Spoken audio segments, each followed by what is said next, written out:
सोलापूर जिल्ह्यातील मोहोळ मतदारसंघात EVM machine चक्क हॉटेलमध्ये आढळून आल्याचा धक्कादायक प्रकार समोर आला आहे। जिल्हा परिषद निवडणुकीची रणधुमाळी सुरू असतानाच मध्यरात्रीच्या सुमारास मोहोळ शहराजवळील हॉटेल स्वराज्य परिसरात काही व्यक्ती ईव्हीएम मशीन घेऊन जात असल्याचा आरोप राष्ट्रवादी काँग्रेसचे उमेदवार उमेश पाटील यांनी केला आहे। यावेळी 2 सीलबंद ईव्हीएम मशीन आढळून आल्याची माहिती मिळाली आहे।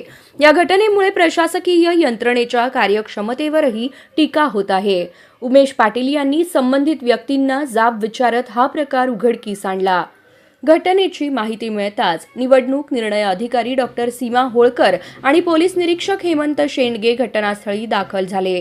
दरम्यान प्रशासनाकडून स्पष्टीकरण देण्यात आले असून या ईव्हीएम मशीन राखीव स्वरूपातील असल्याचे सांगण्यात आले आहे। मोहोळचे तहसीलदार व सहाय्यक निवडणूक निर्णय अधिकारी सचिन मुळीक यांनी या मशीनचा मतदानासाठी वापर झालेला नाही आणि त्या अद्याप सीलबंद आहेत। मतदान झालेल्या सर्व ईव्हीएम रात्री 10:30 वाजेपर्यंत स्ट्रॉंग रूममध्ये जमा करून कक्ष सील करण्यात आला असल्याचं सांगितलं आहे।